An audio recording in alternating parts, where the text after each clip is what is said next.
Selamat datang di video pembelajaran termokimia perubahan iklim. Pada video pembelajaran kali ini, Ananda sekalian akan mempelajari tentang konsep praktis pembuatan biodiesel dari minyak nabati dan minyak jelantah, serta pengujian kalor pembakarannya secara sederhana. Biodiesel sebagai solusi mitigasi perubahan iklim menjadi proyek yang akan kalian laksanakan dalam pembelajaran termokimia berbasis pendekatan project based learning untuk meningkatkan kemampuan literasi perubahan iklim. Penasaran? Yuk tonton video pembelajaran ini lebih lanjut. Pernah gak sih ngerasa cuaca makin aneh? Hujan deras tiba-tiba, panas menyengat, bahkan di musim yang gak seharusnya. Nah, itu bukan cuma perasaan, itu namanya perubahan iklim, guys. Salah satu penyebab utamanya, pembakaran bahan bakar fosil, mobil, pabrik, dan listrik rumah kita nyumbang banyak karbon ke udara. Efek rumah kaca pun makin parah. Apa saja dampak perubahan iklim? Sejumlah besar gas karbon dioksida dan gas rumah kaca lainnya terlepas ke atmosfer. Gas-gas ini memerangkap panas dari matahari dan menyebabkan suhu bumi meningkat yang menyebabkan perubahan iklim. Di antaranya pencairan gletser, ancaman keanekaragaman hayati, cuaca ekstrim, gangguan pertanian, kenaikan permukaan laut, gelombang panas, kekeringan, dan penyebaran penyakit. Nah, disinilah sains berperan. Termokimia, cabang ilmu kimia yang bahas energi panas dan reaksi, bisa bantu kita ngerti gimana pembakaran bahan bakar melepas kalor dan gas rumah kaca. Dengan ngerti gimana kalor bekerja, kita bisa cari alternatif bahan bakar yang lebih ramah lingkungan. Salah satu solusi keren, biodiesel lah. Bahan bakar dari minyak nabati kayak minyak kelapa sawit, bahkan minyak goreng bekas alias minyak jelantah bisa dijadikan biodiesel. Biodiesel lebih ramah lingkungan, bisa terurai di alam, dan pastinya nggak bikin polusi segila solar. Dalam proyek termokimia perubahan iklim, Ananda sekalian akan mengolah minyak nabati dan minyak jelantah menjadi bahan bakar terbarukan sumber energi yaitu biodiesel. Kemudian dilakukan pengukuran kalor pembakaran yang bertujuan untuk mengetahui efisiensi energi bahan bakar melalui kalorimeter pembakaran sederhana. Kemudian dilakukan perhitungan kalor pembakaran berdasarkan perubahan suhu air, di mana biodiesel yang diuji dapat dilihat seberapa besar energi panas yang dihasilkan saat dibakar untuk kemudian dibandingkan dengan bahan bakar fosil seperti solar. Selain itu juga dilakukan uji nyala, uji pH, uji viskositas, dan berbagai uji yang memungkinkan lainnya untuk biodiesel sesuai SNI untuk melihat atau karakteristik dari biodiesel itu sendiri. Dalam konteks biodiesel, termokimia digunakan untuk menghitung energi yang dilepaskan atau diserap selama pembakaran bahan bakar. Termokimia merupakan cabang kimia fisik yang mempelajari perubahan energi panas dalam reaksi kimia. Termokimia mempelajari prinsip kalor reaksi, eksoterm dan endoterm, perhitungan hukum Hess, kapasitas kalor, di mana aplikasi dari pembuatan biodiesel sebagai alternatif energi terbarukan dapat menghasilkan emisi karbon yang lebih rendah dibandingkan solar fosil. Selain itu, biodiesel juga diklaim dapat mengurangi ketergantungan bahan bakar fosil, impor BBM, dan memperkuat ketahanan energi nasional. Biodiesel dapat terdegradasi secara hayati dan lebih ramah lingkungan. Pemanfaatan limbah dalam pembuatan biodiesel mendukung ekonomi sirkular yang lebih ramah lingkungan karena diproduksi dari sumber nabati seperti minyak kelapa sawit, minyak jelantah, minyak biji jarak, dan lain sebagainya. Biodiesel dibuat dalam 2 tahap. Yang pertama adalah esterifikasi yang berfungsi menghilangkan asam lemak bebas atau free fatty acid. Kemudian tahap yang kedua adalah transesterifikasi yang membuat minyak nabati berubah menjadi biodiesel dan gliserol. Terdapat beberapa hal yang harus diperhatikan dalam pembuatan biodiesel. Di antaranya adalah mengecek terlebih dahulu kualitas dari minyak kelapa sawit atau crude palm oil ataupun minyak jelantah yang digunakan sebagai bahan baku dalam pembuatan biodiesel. Salah satunya menggunakan uji kadar FFA dengan metode titrasi untuk mengetahui kadar asam lemak bebas yang ada pada minyak nabati atau minyak jelantah yang digunakan sebagai bahan baku pembuatan biodiesel. Jika minyak jelantah atau minyak nabati memiliki kadar FFA kurang dari 2%, maka pembuatan biodiesel langsung pada tahap transestrifikasi dengan mereaksikan minyak nabati tersebut dengan etanol dan katalis basa. Sedangkan jika kadar FFA ditemukan lebih dari 2% pada minyak nabati atau minyak jelantah, maka akan diperlukan treatment terlebih dahulu, di mana akan dilakukan pemanasan, kemudian reaksi estrifikasi dengan pencampuran metanol dan asam atau katalis asam, kemudian dipisahkan baru dilanjutkan dengan reaksi transestrifikasi.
Untuk menentukan persen atau kadar lemak asam bebas atau free fatty acid, maka data dari hasil titrasi tadi yang akan kita masukkan dalam rumus persen FFA, yaitu mili NaOH dikali normalitas dari NaOH, di mana yang digunakan adalah 0,1 normalitas dikali berat molekul asam lemak dari minyak nabati.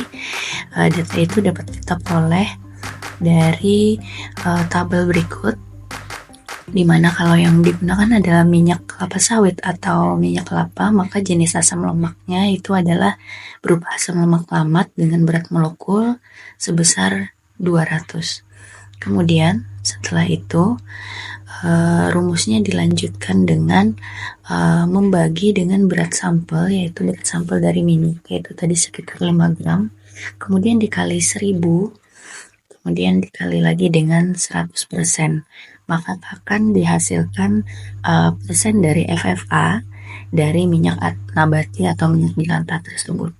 Nah, data ini akan digunakan untuk memproses dari pembuatan biodiesel, di mana yang sudah disampaikan sebelumnya, jika minyak nabati memiliki kadar FFA kurang dari 2%, maka proses pembuatan biodiesel langsung pada tahap transestrifikasi. Namun jika lebih dari 2%, maka harus melalui tahap estrifikasi, baru dilanjutkan dengan tahap transestrifikasi terlebih dahulu.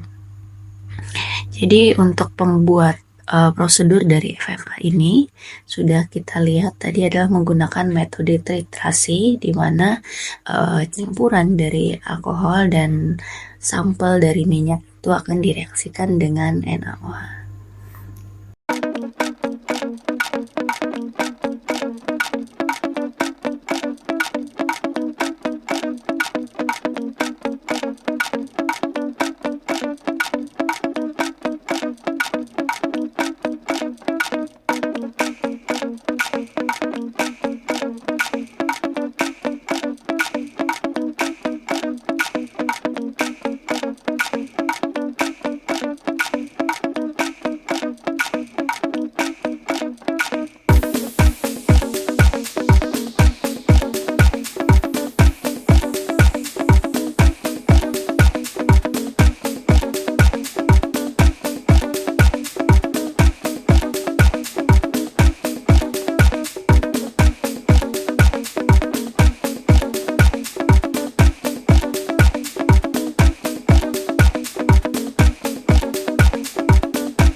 Telah melakukan pengukuran kalor pembakaran dari bahan bakar biodiesel maupun variasinya dengan minyak nabati maupun variasi antara biodiesel dan solar, maka Anda sekalian bisa mencatat data sesuai dengan tabel berikut. Baiknya dilakukan beberapa kali pengulangan untuk memastikan perubahan nilai suhu sehingga dapat nilai kalor berdasarkan perhitungan dan didapatkan entapi pembakaran yang tepat. Yang harus diperhatikan adalah pencatatan waktu awal dan waktu akhir, dari suhu Aquades yang dipanaskan menggunakan bahan bakar biodiesel. Melakukan pencatatan data, maka dapat dibuat grafik berupa scatter plot, yaitu hubungan antara sumbu X yaitu jenis bahan bakar atau minyak dan sumbu Y yaitu berupa suhu air. Buatlah plot sebaran untuk kedua, kemudian beri label untuk jenis minyak dan presentasi perubahan suhu. Jangan lupa mencatat hasil pengamatan. Minyak mana yang lebih mudah digunakan dan nyala api mana yang lebih bertahan lama. Demikian video pembelajaran termokimia perubahan iklim, terutama dalam pembuatan biodiesel dan pengujian kalor bahan bakarnya. Semoga bermanfaat dan bisa dipelajari. Wassalamualaikum warahmatullahi wabarakatuh.